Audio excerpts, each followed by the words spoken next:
everybody. My name is Noni Magara, and welcome to the Plunge Podcast. This is where we deep dive into conversations that need to be had surrounding better mental health, self development, healing, and transformation.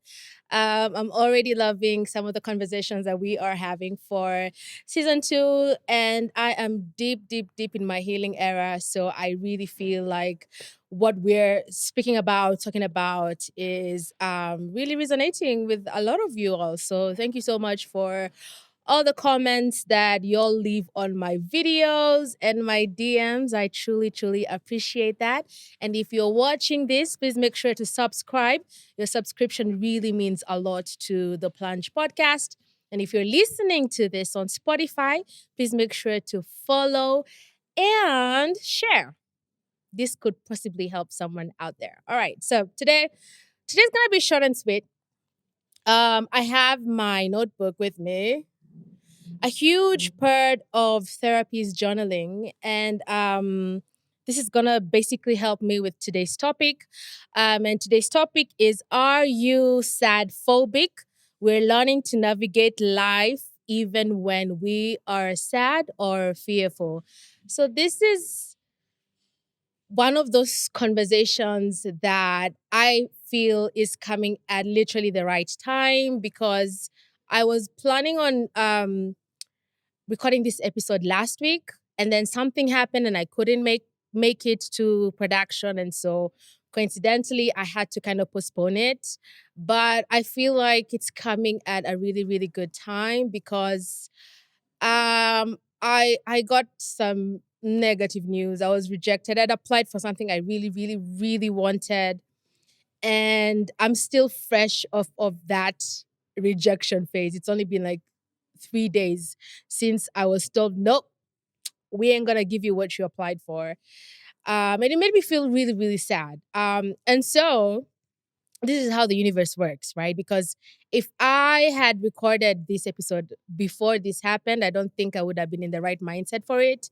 But because whatever I had applied for has been rejected, and it made me feel really, really sad. And I think the universe was kind of like, you can't be talking about sad phobia and you're here afraid of feeling sad and afraid of feeling the rejection and afraid of feeling the fear. So thank you, universe.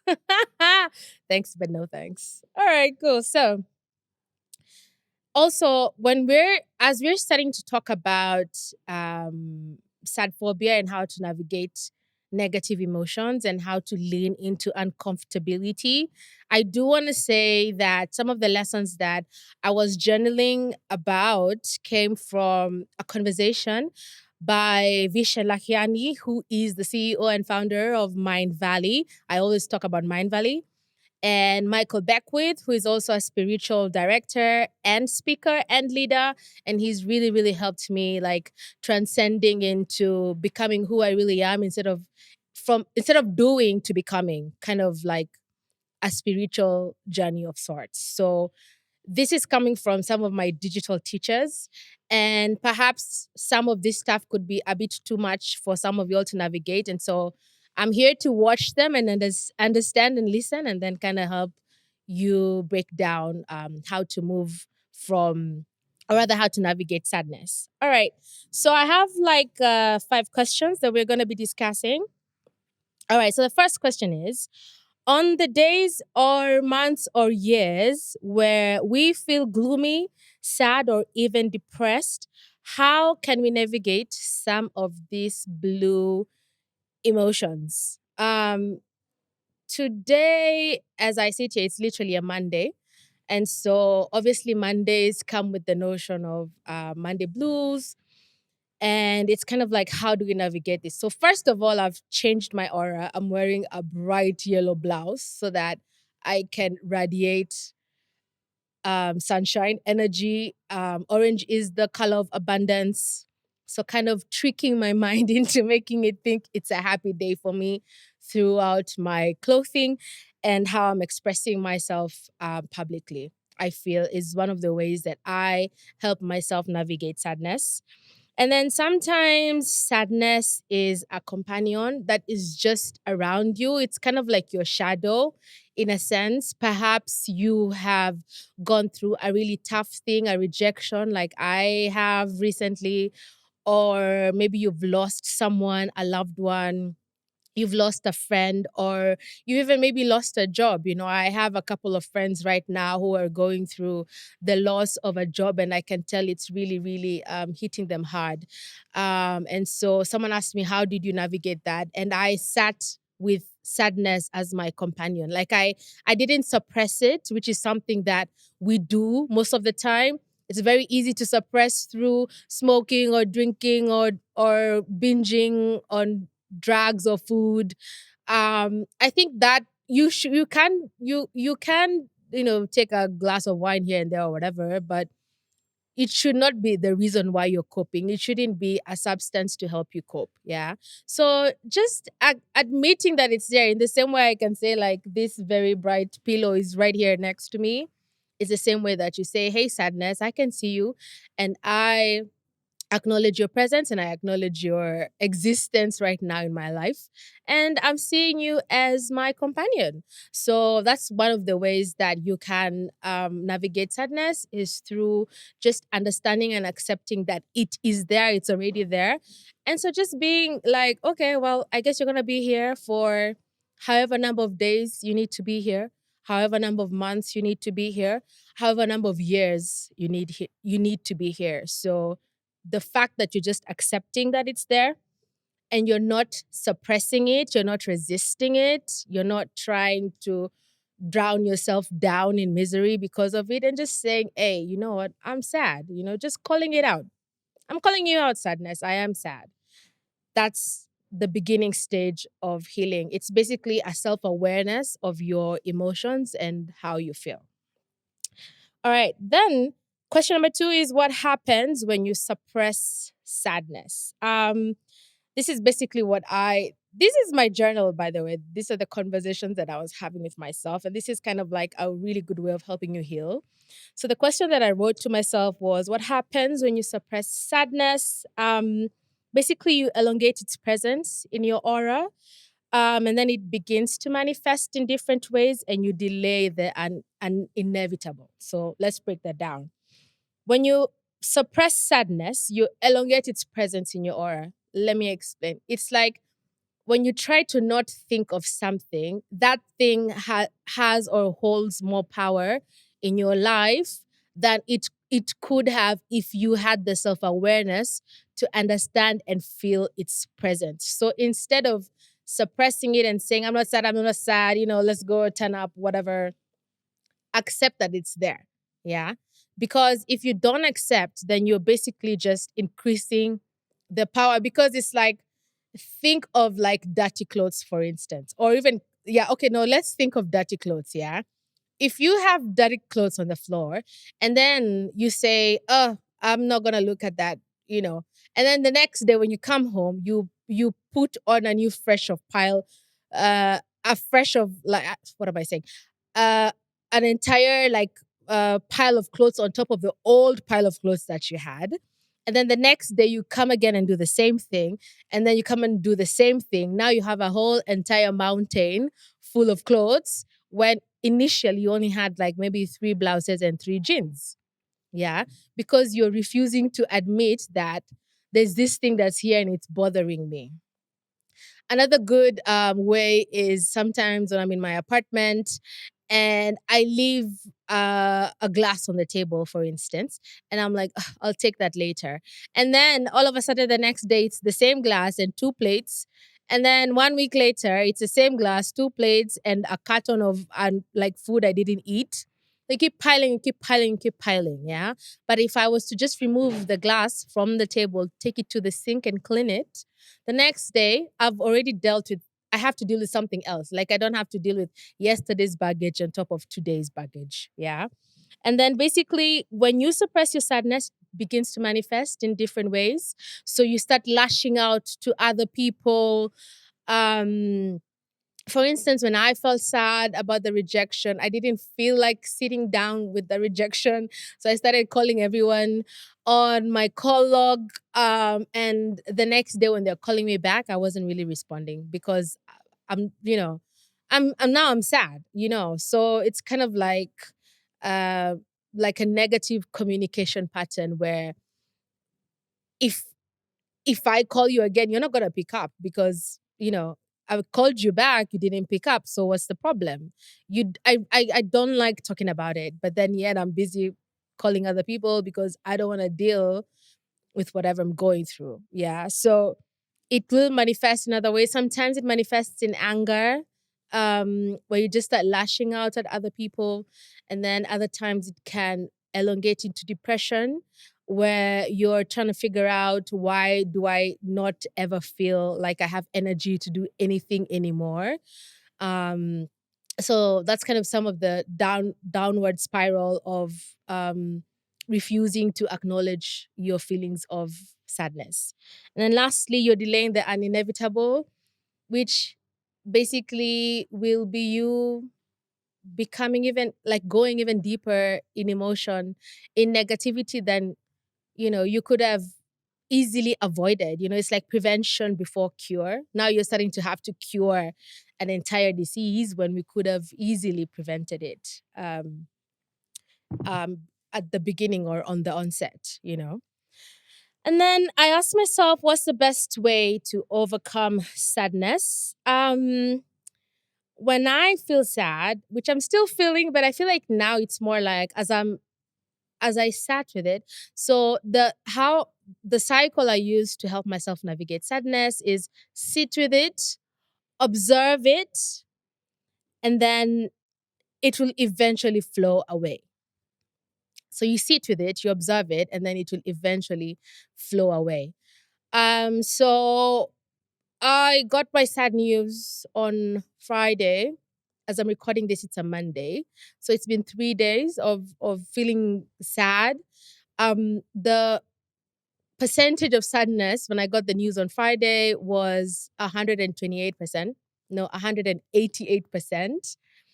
And then I sat with it the entire day Saturday, and I sat with it the entire day Sunday. And today morning when I woke up, the intensity was at an astonishingly 10% power of like hold over me. So what did I do? I observed my sadness. I was like, where in my body do I feel this sadness? And it was really like um on my back and on my chest, like on my heart, because I was feeling really sad about the situation. Maybe one day I'll talk about it, but right now it's a tad bit too fresh to poke the wound. It's basically the same way when you're wounded physically, and you go out of your way to take care of your wound. You're dressing it every day, you're taking your medicine, and then 1 week later you end up feeling much better. So when it comes to sadness, that's exactly how you do it. Only this time you're using your self-awareness tools by accepting that you are sad, and you're using tools like sitting with it and maybe asking it questions, and not questions like, why are you sad? Questions like, what approach would you have preferred to have happened? And what maybe feedback would you have preferred to have received in my case, as opposed to the feedback that you received? And now that you received this negative feedback, how does that make you feel? And then I started writing down, or I think nowadays I can just sit down with myself and help myself in my meditation to just kind of move from that sadness to like a better place. And then also another thing that really helps is breath work, because most of the time we are so deep in our thoughts and in our minds, but when we start breathing, we kind of get back into our bodies, and we create space in this like very dense energy area. And so the deeper you breathe into whatever it is that's making you feel sad, the more it opens up. In the beginning, when you're studying, it's going to be really, really difficult. I'm not going to lie. But the more you practice doing breath work, it really helps. Like sometimes when I feel anxiety, when I think of when I'm feeling sad, anxiety is usually the accompanying emotion, and then anger is usually a cousin as well. So when I start doing breath work, I start counting from 10. If it's intense, I can even start counting from 300 all the way to 1. If it's mild, I can count from 100 to 1. So these are breaths that you're taking just to bring your body back into the present and out of that like dense emotive energy that you're in. And so this is some of the ways that you can really, really use to help you overcome sadness. And also just understanding that you're gonna have different um like color palettes, if I can, of sadness. Sometimes you can even name the color that you're feeling in your heart. On Friday, my color was absolutely black, like this deep dark black feeling. And then Saturday, it was like a dark purple. And then yesterday, it was like a gray. And then today, it's like a little like light yellow, like very light, very mild yellow. And then I'm wearing this orange to trick my mind so that tomorrow I'm going to observe the color of my sadness and I'll be like, maybe it's gonna be like a 1%, or it could go back to like a 10 or even 100. But like just understanding the up and down web and flow of sadness because it's your companion. Yeah. And then one day you're gonna wake up and you'll be like, I can't believe I used to be sad about this thing. And then one day you're gonna laugh about it. I remember telling my sister, we're gonna laugh about this one day. Like we're really just gonna laugh about this. But today, oh well. Oh well. We're just gonna sit and observe this I call them these feels, these emotions that, sometimes can come and take over and make us just feel oh so sad. All right. And then another thing that I did, I see I've written here, I've been listening because I said I meditate a lot. There's a meditation teacher called Jeffrey Allen. Basically, what he does is he helps you create three different um three different outcomes that you would have preferred to have seen in whatever it is that you're feeling sad about. So for instance, if you feel sad because let's say someone broke up with you, right? And you're feeling really, really sad because you've lost this person in your life. A good meditation practice that Jeffrey Allen has is he helps you reimagine different outcomes for the same thing. So when you're doing this, it's kind of like, let's say, imagine you're walking down a park, and then what outcome would you like to see? So sometimes your emotions can show you the outcome, your mind can show you the outcome, or your spiritual or soulful self can show you the outcome that you'd like to see. Yeah. And then the thing is, usually the first thing that comes to you is probably usually the right answer. So don't be so quick to use logic to help you answer or help you create these outcomes. Like maybe use like the power of play. The power of play is like the power of fantasizing. For instance, you know how kids be like, oh, when I grow up I'm gonna be like the president. And you laugh at the kid because you're like, yeah, you're not gonna be, chances of you becoming the president is slim to none. That's what we're thinking as adults, but that's a kid using the power of play to fantasize about their future. And like, who knows. Imagine if Barack one day said, I wanted to be the president. And then somebody laughed at him, but he kept it in him as a dream, as like the power of play. And then he ended up becoming the president. So you can use the same energy shift to kind of navigate from this dense emotion. And we're not saying it's not there, because remember, the first thing is self awareness and accepting that it is there. but like, can we shift this emotion? Because even in science has shown that we can manipulate energy. Um, and so, one way of doing this is through the power of imagination and the power of play and trying to figure out different outcomes. So, for instance, in this case, if someone has broken up with you, one instance, if I can just randomly use the power of imagination, is I imagine them coming back to me and telling me, "Oh, Noni, I really want you back and I really want you back in my life. I want you back. Let's, sit down and figure it out and like, let's see, can we make this relationship work?" Right? That's one way of thinking about it. And then using the power of play, another way that I foresee or would imagine the outcome to be is maybe having coffee at a coffee shop and this fine young stranger or old, we don't judge, comes up to me and he's like, "Oh, you're just so beautiful. I'd like to take you out. Can we go on a couple of dates?" And then lo and behold, I am in a whole new, different, and beautiful relationship. That's one way that I foresee uh, m- an outcome using the power of play.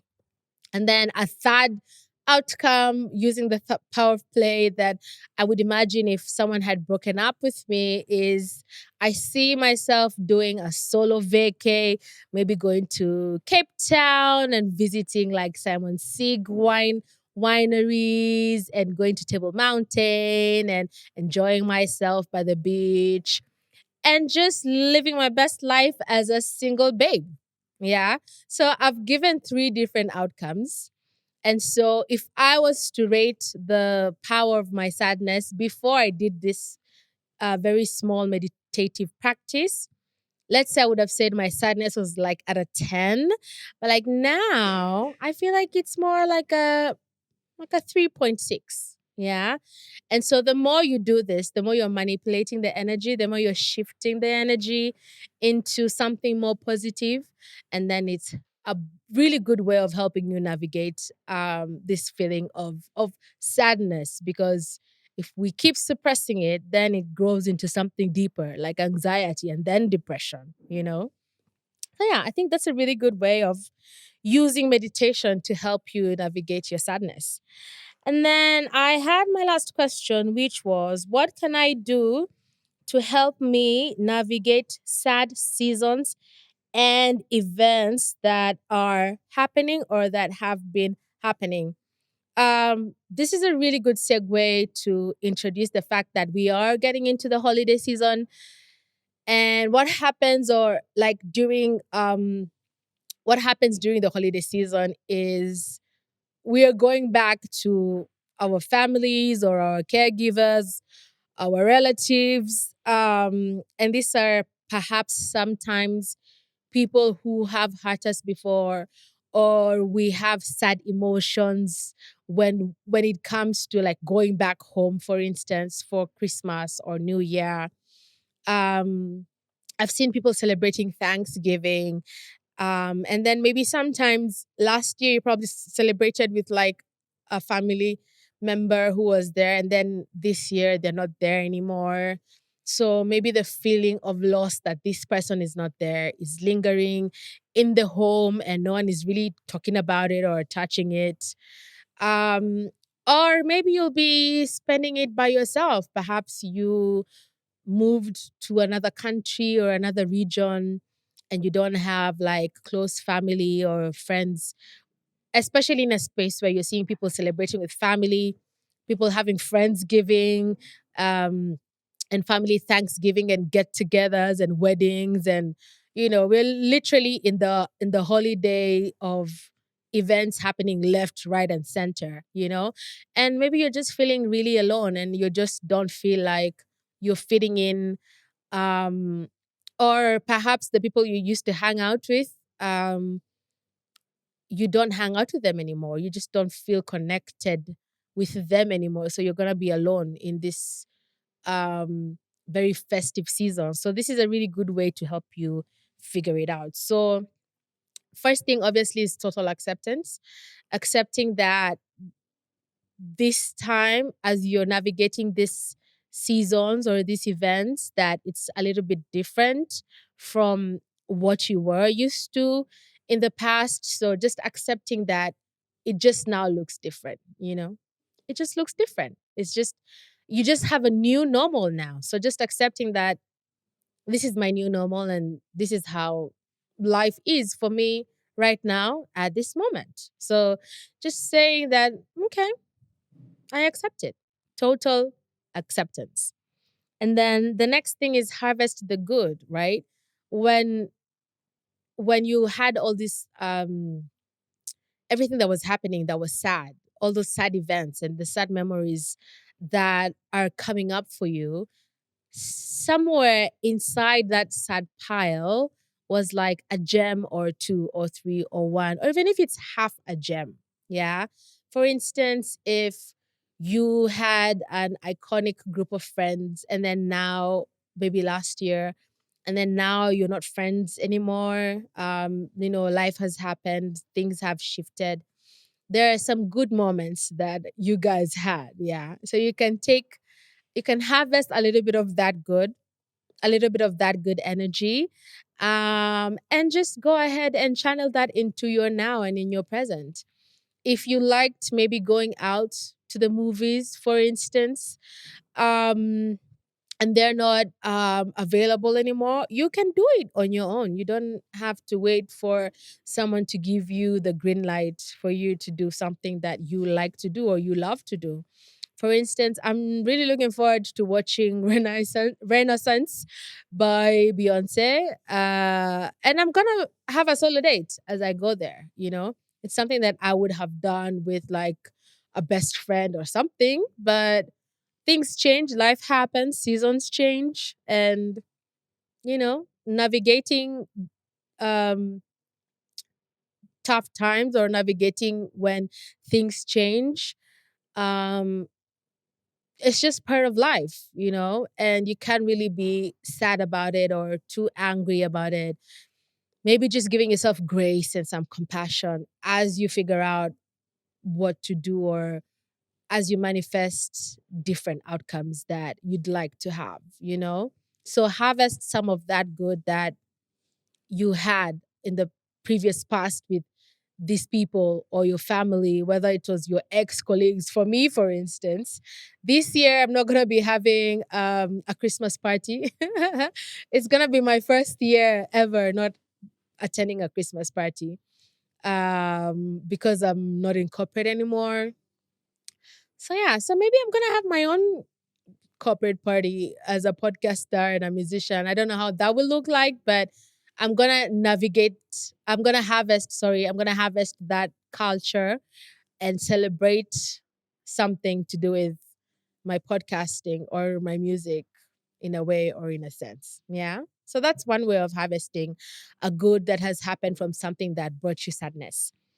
And then lastly, which is the hardest and the most fulfilling, is forgive all the rest. So forgiveness is like this journey that is never ending and is like sometimes I just be like, I don't think these people deserve my forgiveness. And it's just a little bit like selfish of me to say, I don't think you deserve my forgiveness and I don't feel like forgiving you. So I'm not going to forgive you, you know? But then forgiveness is really not a matter of them. It's really more like a matter of you. It's you freeing yourself from that burden of, I mean, you're already sad. Now imagine you're holding an entire grudge. Remember the whole thing of piling up and piling up and piling up? So just just letting go. Just sigh and just let go and forgive these people, whoever they are. Could be your mommy, could be your dad, could be your husband, could be your child, could be your boss. I don't know. But just forgiving them for what they did or forgiving the instance that happened. And really forgiving to really let go, not forgiving and then you're like, no, but I take it back. You can say in the process of forgiving, where today your forgiveness is like, I'm giving them like a 1% of forgiveness, and then it can grow and grow and grow until one day you're like, when someone brings their name up, you're not really reacting so much. You're not being passive aggressive about the situation. You're just more like, you know what? Hmm, all the best to them, really, from the bottom of my heart. All the best to them. And also forgiving some of these events that made you feel really, really hurt. Forgiving the people who were around the event. If you're the one who created the sadness, forgiving yourself. I think self forgiveness is really the hardest part of forgiveness in any form of forgiveness that there exists in the universe. Um, and just really, really letting it go. I remember last year, at the end of last year, my mom gave us, like, in our family, my mom gave us this activity of, it's really funny. It's kind of like throwing the cows off the cliff, the cows that you don't really need in your life anymore, just throwing them off the cliff so that they can stop burdening your back. And so now, basically, same way, what are some of the quote unquote cows that are around you that are, kind of taking so much energy from you? Throw them off the cliff and just let it go. Just let it go. So, lastly, basically, how to navigate sadness is also maybe asking yourself, how does life see me, and and what is life asking of me? And I say that my life is divinely guided, and life is asking me to be and remain humble and be receptive and deepen my faith. So I'm going to leave you with the same question. What is life saying about you? And what is life asking of you as you navigate this very, very sad or dense experience in your life? If you're not, one day you will. But if you are currently like me, maybe see how this can help you navigate. And I hope you actually get the tools to help you figure it out. So I'm going to sign off. Thank you so, so much for taking the time to watch this and listen to this. As usual, please feel free to reach out to me. Let's connect. Follow me on all my social media channels at the Plunge Podcast and my personal channel at Noni Mugera. And from me to you, love you. Bye.